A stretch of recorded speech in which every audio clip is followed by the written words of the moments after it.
Can your heart stand the shocking facts about grave robbers from outer space?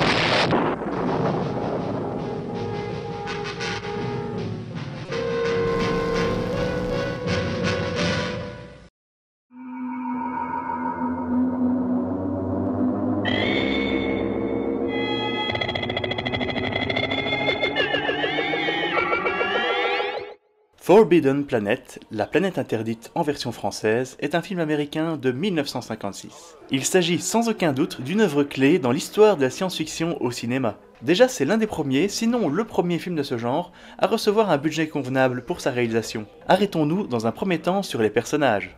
Pour mon plaisir, nous avons un savant fou, le docteur Edward Morbius. Et je sais pas vous, mais moi je me méfierais quand même de quelqu'un qui se fait appeler Docteur Morbius. What's that? What's happening there?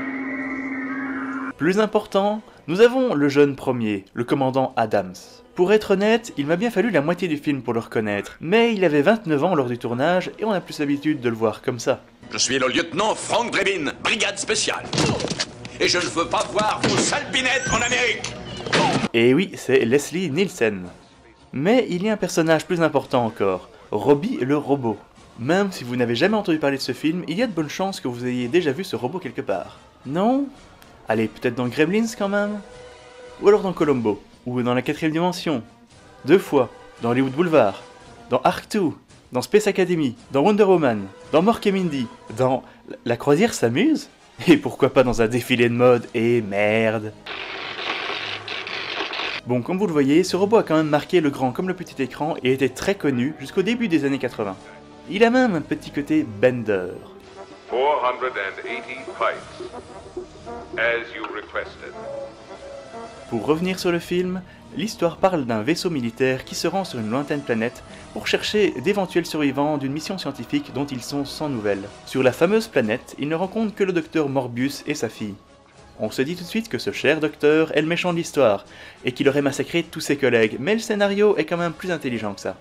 C'est surtout d'un côté visuel que ce film m'impressionne. Il y a 56 ans, on n'avait pas de fond vert, or les décors sont grandioses. Il y a même quelques effets spéciaux réalisés avec l'aide d'animateurs de Disney que je trouve encore impressionnants.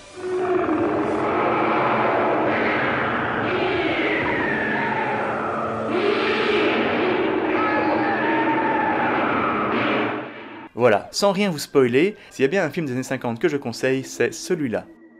La fin a même réussi à me surprendre, et ça arrive rarement. Et là-dessus, je vous dis bye bye bye bye.